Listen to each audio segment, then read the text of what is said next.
William ব্লেকের একটা কবিতা the tiger. William Blake তোমরা জানো সং অফ ইনোসেন্স এবং সং অফ এক্সপিরিয়েন্স এই দুটো নামের দুটো ভিন্ন কাব্যগ্রন্থ রচনা করেছিলেন, যেখানে তিনি সং অফ ইনোসেন্সে যেগুলো আমাদের ইনোসেন্স বলতে যা বুঝি সেই ব্যাপারগুলোকে নিয়ে কবিতা লিখেছেন, এবং এক্সপিরিয়েন্সে পুরোপুরি বিপরীত। ঠিক আছে, দেখো এই কবিতাটা অনার্স লেভেলে রয়েছে এবং খুব একটা ইম্পর্টেন্ট কবিতা। তোমরা সর্বপ্রথম এই লক্ষ্য যেটা তোমাদের করা উচিত সেটা হলো টাইগার স্পেলিংটা TYGER, তাই না? টাইগার স্পেলিং যেটা সেটাই কিন্তু আলাদা এখানে। ঠিক আছে, টাইগার। বেশ, দেখো কবিতাটা কি বলেছে। Tiger tiger burning bright in the forest of the night. তাহলে টাইগার টাইগার, এখানে দেখো আসলে টাইগার স্পেলিংটা কি TIGER, তাই তো? টাইগার TI, কিন্তু এখানে আয়ের পরিবর্তে আছে ওয়াই। এখানে দেখো ভাওয়েলের পরিবর্তে আইটা ভাওয়েলের পরিবর্তে ওয়াই দিয়েছে। ওয়াই এ জোরটাকে বেশি বোঝাতে চেয়েছেন তিনি। ঠিক আছে, ওয়াই ব্যবহারের মাধ্যমে। তাহলে টাইগার টাইগার, এবং তারপরে এই যে এক্সক্লেমেশন সাইনটা দিয়েছেন। ঠিক আছে, কবি এক্সক্লেমেশন সাইনটা দুবার ব্যবহার করে আমাদের কবিতার থিমের যে হিরো টাইগার তাকে কিন্তু স্পষ্ট প্রতীয়মান করতে চেয়েছেন এইভাবেই। তাহলে দেখো বার্নিং ব্রাইট, তাহলে কিছু একটা জ্বলছে, কিছু একটা উজ্জ্বলভাবে জ্বলে উঠছে। কি জ্বলে উঠছে? In the forest of the night, রাত্রের অন্ধকারে। তাও আবার কোথায়? ফরেস্ট, একে বন, বন মানে কি অন্ধকার একটা ব্যাপার, তার উপরে নাইট, রাত্রে। এই দুটো ব্যাপার এখানে কিন্তু স্পষ্ট করলো যেটা একটা এক্সপিরিয়েন্সের কবিতা। সেখানে দিবালোক নয়, দিনের আলো নয়, সেটা অন্ধকারে রচিত একটা জিনিস। তাহলে কি বলেছে? টাইগার টাইগার, বাঘ, বাঘের স্কিন, পরে আমরা আসবো, সেটা চোখ কেউ বলবে, ঠিক আছে, আই কেউ বলবে। তাহলে সেটা উজ্জ্বলভাবে জ্বলে উঠছে রাতের অন্ধকারে বনের মধ্যে। তাহলে কেন বলেছে? দেখো ফায়ারের সঙ্গে তুলনা করেছে, তার কারণ ফায়ারের রং যেহেতু ইয়েলোইশ, ঠিক আছে, ফায়ারের রং ইয়েলো। এবার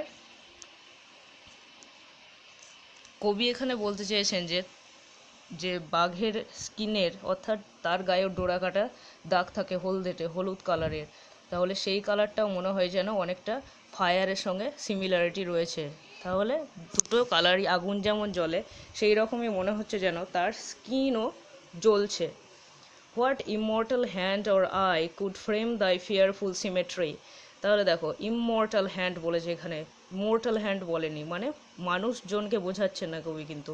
তাহলে ইমর্টাল কারা হয়? গড কিংবা এভিল, মানে ডেভিল কিংবা তোমার গড, এই দুটোকে বলেছে। এবং এখানে একটা ব্যবহার তোমরা লক্ষ্য করবে, সেটা হলো অর, অ্যান্ডের পরিবর্তে অরের ব্যবহার। ঠিক আছে, এটা দেখো কনজাংশন ব্যবহার করেছেন তিনি। অথবা বলেছে যে কোন অমরণশীল, যেটা তোমার মৃত্যু নেই সেই রকম হাত কিংবা চোখ তোমার শরীরটাকে গঠন করেছে। ফিয়ারফুল সিমেট্রি, সিমেট্রি অর্থাৎ অঙ্গ সৌষ্ঠব, নিজের যে প্যাটার্ন, যে তোমার অঙ্গভঙ্গি, ঠিক আছে, একটা বাঘ যেরকম, যেগুলো তোমার পা, চোখ, গায়ের কালার, কমপ্লেক্সন, ঠিক আছে, সেইভাবে কে তোমাকে ফর্ম করেছে বা ফ্রেম করেছে।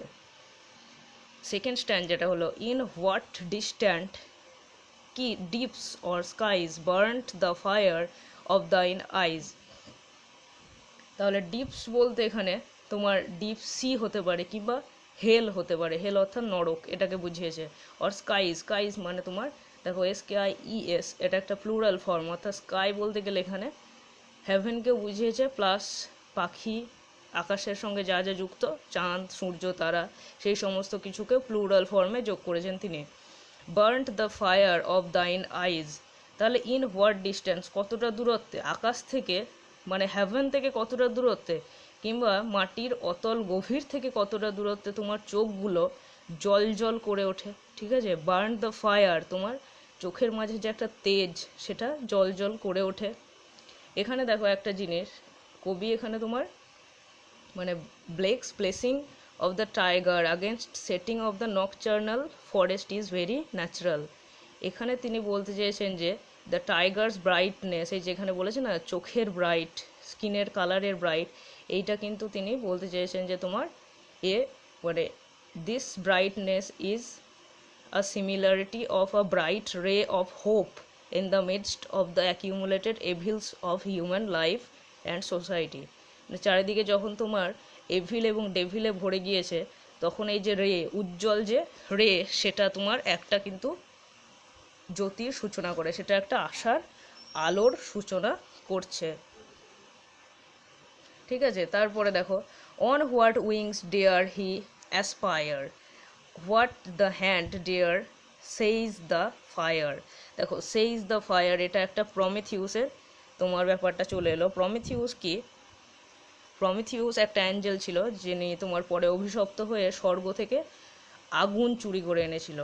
ঠিক আছে, আর তার আগের লাইনটা বলেছে তোমার what wings dare he aspire. তাহলে কার কথা বলা হয়েছে? মানে যে বাঘ অর্থাৎ টাইগারকে নির্মাণ করেছে, ঠিক আছে, যে ওর স্ট্রাকচারটা গঠন করেছে। তাহলে বলছে যে উইংস বলতে এখানে কি বোঝায়? উইংস বলতে এখানে দুটো, এখানে তোমার দুটো জিনিসকে বলা হয়েছে না। দুটো জিনিস কি কি? প্রথমটা হলো আমরা এখানে স্যাটার্নের ইমেজ পাই। স্যাটার্ন অর্থাৎ মিল্টনের প্যারাডাইজ লস্ট, ওরও কিন্তু অ্যাঞ্জেল ছিল, পরে তোমার উইংস কি হয়, পরে কিন্তু ভেঙে পড়ে। ঠিক আছে, তোমার হেলে কিন্তু বিতাড়িত হয় হেভেন থেকে। তাহলে এখানে তোমার উইংস বলতে গেলে প্রথমে বোঝায় যে তোমার things of angels and also fallen angel. ঠিক আছে, উইংস বলতে বোঝায় একটা অ্যাঞ্জেল এবং যারা ফলেন অ্যাঞ্জেল পরে অভিশপ্ত হয়েছিল। এবং এই যে ডেয়ার অ্যাসপায়ার, এটাকে বুঝিয়েছে তোমার have the desperate courage to rise আপওয়ার্ডে উঠবো। স্যাটার্ন পরে কি করেছিল? পরে আবার তোমার হ্যাভেনে যাওয়ার জন্য নানান ছলচাতুরির আশ্রয় নিয়েছিল। এবং এই উইংসটা আর একটা উইংসকে বোঝায়, সেটা হলো উইংস অফ ইম্যাজিনেশন। মানে যেমন কেউ যদি ঠাকুর গড়ে, ঠিক আছে, প্রতিমা নির্মাণ করে, সে ইম্যাজিন করে ঠাকুরটা গড়তে পারে। সেই রকমই বাঘের নির্মাতা, টাইগারের নির্মাতা, তাকেও কিন্তু অনেক ইম্যাজিন করে অ্যাসপায়ার, সে তোমার আকাঙ্ক্ষা, ইচ্ছার একদম উঁচুতে গিয়ে কল্পনা করে কিন্তু বাঘটাকে নির্মাণ করেছে। সেই জন্য কবি এখানে জানতে চেয়েছে যে কি ইম্যাজিনেশনের দ্বারা, ঠিক আছে, হোয়াট উইংস মানে উইংস অফ ইম্যাজিনেশন, এর দ্বারা বাঘটাকে নির্মাণ করেছে। What the hand dare seize the fire, এবং কোন ফায়ারের কথা বলা হয়েছে এখানে বলেছে যে প্রমিথিউস, যেমন তোমার প্রমিথিউস স্বর্গ থেকে তোমার আগুন চুরি করে এনেছিল বলে শোনা যায়, এবং তার জন্য তাকে চেইন্ড করে রাখা হয় একটা রকে, তোমার পাহাড়ের উপরে, এবং সেখানে ভালচার, শকুনরা গিয়ে তার মাংসগুলো ছিঁড়ে ছিঁড়ে খেত। ঠিক আছে, এইভাবে এটা ওর শাস্তি। এবং যে প্রমিথিউস যে তোমার স্বর্গ থেকে যখন আগুন চুরি করে নিয়ে আসছিল, তখন কিন্তু তার উত্তাপে ওর কিন্তু তোমার পরিশ্রমটা কম হয়নি, নিছকই। ঠিক আছে, সেই জন্যই বলেছে এখানে কবি যে কোন এমন শিল্পী বা নির্মাতা, ঠিক আছে, আর্টিস্ট, যে বাঘটাকে তার নিজের হাতের দ্বারা গড়তে সাহস করেছে। মানে চোখের মধ্যে ফায়ার ঢেলেছে, ঠিক আছে, তার স্কিনের মধ্যে একটা ফায়ারের ব্যাপার আছে বাঘের, সেইটা বলতে চেয়েছে। And what shoulder and what art could twist the sinews of the heart, and when thy heart began to beat, what dread hand and what dread feet। তাহলে কি এখানে বলেছে যে হোয়াট শোল্ডার, কাঁধের বর্ণনা করেছে। দেখো এবার পার্ট করে বর্ণনা করবে লেখক। এখানে তিনি বলেছেন তোমার শোল্ডার, তারপরে ইন হোয়াট আর্ট, কোন আর্টের দ্বারা, কোন শিল্পীর দ্বারা, could twist the sinews of the heart, তোমার হৃদয়ের সিনউইজ অর্থাৎ তোমার পেশি, ঠিক আছে, টাফ মাসেল, মানে দে আর লাইক স্টিল আর্মেচার, যেমন যুদ্ধের বল্লম বা বর্ম লোহার, সেগুলো যেমন হয়, বাঘেরও তোমার সিনিউইজ পেশি, সেগুলো সেই রকমই কিন্তু স্ট্রং হয়, টাফ মাসেল হয়।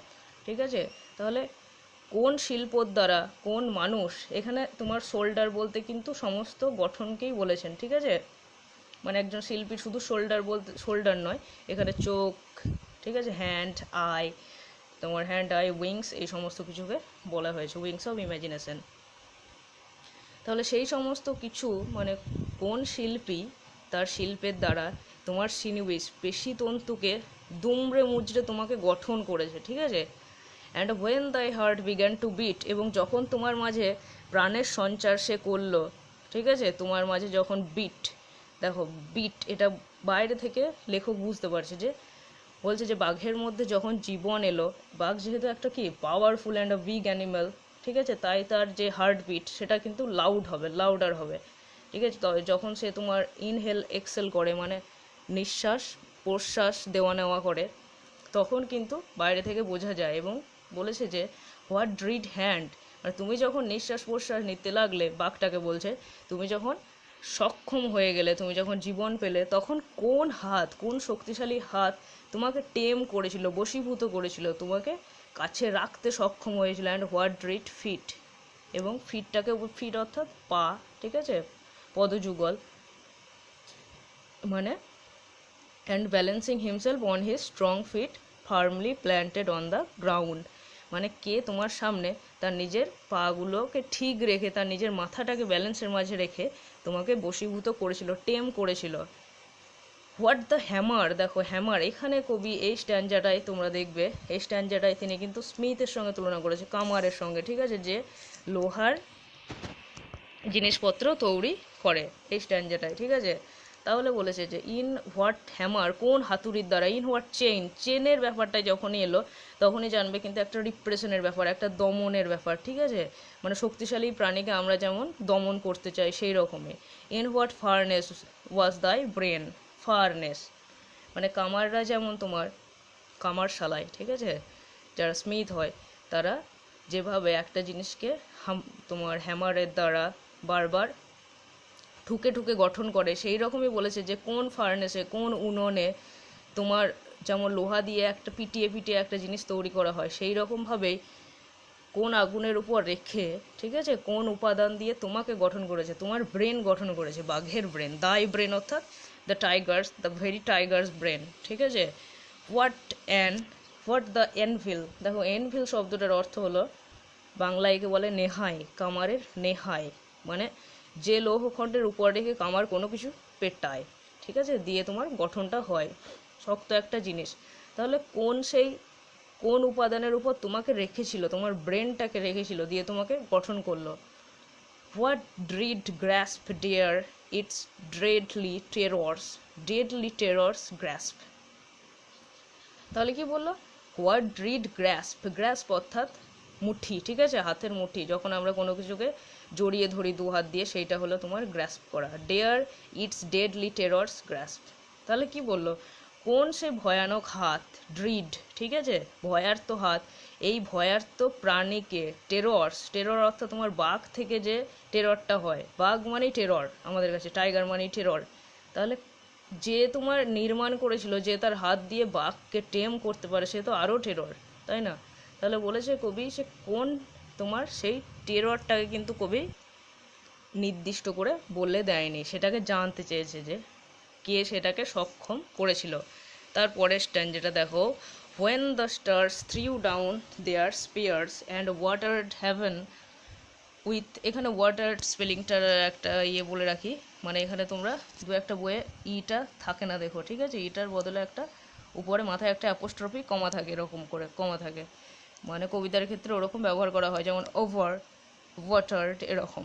and watered heaven with their tears, did he smile his work to see, did he who made the lamb make thee, this is the very and most important line of this very poem, ঠিক আছে। দেখো পরে বলছি আমি, তাহলে যে এখানে star শব্দটার অর্থ কি, স্টার শব্দটার অর্থ হলো তোমার STARS, when the stars, এখানে স্টার মানে কিন্তু পপ স্টার, রক স্টার ওরকম কোনো ব্যাপার নয়, এখানে স্টার একটা মানে ব্লেকের কবিতারতে এমব্লেম, ব্লেকের কবিতার তোমার প্রতিমূর্তি হিসাবে স্টার হলো একটা কোল্ড রিজন, ঠিক আছে, বা তোমার প্রগতি বিরোধী একটা ফোর্স, মানে তুমি একটা ভালো কাজ করতে যাচ্ছ, সেখানে তোমার কোল্ড ওয়াটার ঢেলে দিল কেউ, অর্থাৎ কি তোমাকে নিরুৎসাহ করে দিল, সেই কথাটা এখানে স্টার বলা হয়েছে।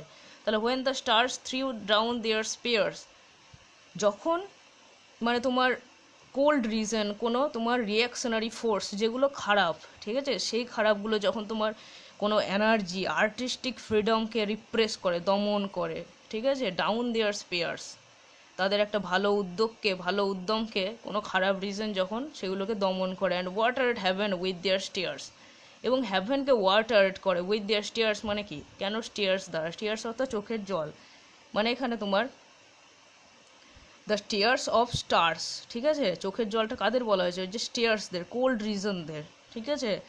তাহলে দ্য স্টিয়ার্স অফ স্টার্স আর obviously sign of grief in defeat and despair at the seeing of the burst of the awful energetic tiger. অর্থাৎ এখানে বলতে চাই যে যখন দেখছে এনার্জেটিক একটা অফুলি টাইগারের ক্রিয়েশন হয়ে গিয়েছে, সৃষ্টি হয়ে গিয়েছে, তখন কিন্তু যারা তোমার খারাপ রিজন, ঠিক আছে, খারাপ কোনো কিছু, তারা তাদের এনার্জেটিক আর্টিস্টিক ফ্রিডমকে বারবারই দমন করার চেষ্টা করে, ঠিক আছে। যখন গড একটা ভালো জিনিস বা গড একটা খারাপ জিনিস ক্রিয়েট করলো, তখন যারা সমালোচক সেইটা বলেছে তুমি কোনো কিছু একটা ভালো জিনিস সৃষ্টি করলে, তখন তোমার সমালোচকরা সেটাকে কিন্তু রিপ্রেস করার চেষ্টা করবে, দমন করার চেষ্টা করবে, তোমাকে সমালোচনার মধ্যে এগিয়ে যেতে হবে, ঠিক আছে। এখানে জাস্ট কবি বলেছেন যে গডও কিন্তু তোমার এটা থেকে বাঁচতে পারেনি, সমালোচনা থেকে। তাহলে did he smile his work to see, did he বলতে গেলে কে, যে বাঘটাকে সৃষ্টি করেছে সে, যে যখন সে দেখলো আমি একটা ফিয়ার্স, আমি একটা এরকম দানবীয় ভয়ানক প্রাণী তৈরি করলাম, তখন সে কি হাসতে পেরেছিল, সে কি স্মাইল করতে পেরেছিল, এটা তোমার ক্রিটিকরা তুলে ধরবে, সমালোচকরা, সেই জন্য কবি কিন্তু লাইনটা তুলে দিয়েছে। মানে এখানে অ্যান্সার বলতে পারি হ্যাঁ হেসেছিল, ইয়েস হি স্মাইল, ঠিক আছে, সে হাসতে পেরেছিল, যেহেতু সে তো জানতো যে আমি তৈরি করেছি ফিয়ার্স অ্যানিমেল, যদি আমি ল্যাম্প তৈরি করতে পারি, যেটা তোমরা সং অফ ইনোসেন্স কবিতায় দেখবে, ঠিক আছে, সং অফ ইনোসেন্সে দ্য ল্যাম্প বলে একটা কবিতা আছে, যেটা তোমার দ্য টাইগারেরই বিপরীত একটা কবিতা, সেখানে ল্যাম্পের মাঝে কিন্তু ইনোসেন্স আছে, কোনো এক্সপিরিয়েন্স নেই, টাইগারের মতো এত ফিয়ার্স নয়, সে কিন্তু মাইল্ড, সফট, নম্র, ঠিক আছে।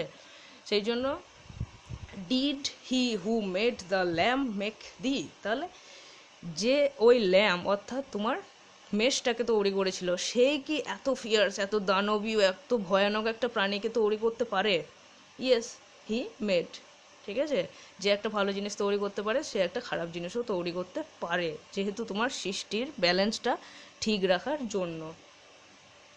তাহলে টাইগার টাইগার আবার সেই ফার্স্ট স্ট্যান্জাটাই কবি এখানে রিপিট করবে, দেখো, burning bright in the forest of the night what immortal hand or eye dare frame thy fearful symmetry. তাহলে এখানে বলতে চাইছে তোমার টাইগার টাইগার, আগে বলেছি তোমার আয়ের বদলে ওয়াই দিয়েছে জোর দেওয়ার জন্য, ঠিক আছে, তার জোরটাকে একদম 100% বোঝানোর জন্য এক্সক্লেমেটরি সাইনগুলো দিয়েছে দুবার। তাহলে জ্বলন্তভাবে জ্বলে ওঠে তোমার স্কিনের তোমার কালার কমপ্লেক্সন তোমার in the forest of the night, রাত্রের বনে, হোয়াট ইমর্টাল হ্যান্ড, কোন সেই অমরণশীল, ঠিক আছে, হাত কিংবা চোখ তোমাকে তৈরি করেছিল, ডেয়ার ফ্রেম দাই ফেয়ারফুল সিমেট্রি, তোমার এই যে ফেয়ারফুল ভয়ানক গঠনটাকে সৃষ্টি করতে সম্মত হয়েছিল, সাহস দেখিয়েছিল। তাহলে এই ছিল The Tiger written by William Blake, ঠিক আছে। তাহলে এটা তোমার সং অফ এক্সপিরিয়েন্সের একটা কবিতা, এবং সং অফ ইনোসেন্সে এরই যে তোমার বিপরীত কবিতাটা রয়েছে অপোজিট, সেটা হলো দ্য ল্যাম্প, সেই জন্যই কিন্তু এখানে এই লাইনটা কবি দিয়েছে, ঠিক আছে। সেই জন্যই তোমার এই যে did he who made the lamp make the, ঠিক আছে, এখানে লেখক নিজে যেহেতু তোমার the tiger the lamp the tiger দুটো কবিতা লিখতেই সক্ষম, একটা মানুষও পারে খারাপ জিনিস ভালো জিনিসকে সৃষ্টি করতে, সেরকম গডও পারে। তাহলে আশা করি তোমাদের ভালো লাগলো, বুঝতে পারলে, যদি কিছু অসুবিধা থাকে কমেন্ট করে জানাও, ঠিক আছে, সবাই ভালো থেকো, thank you very much, stay safe and healthy.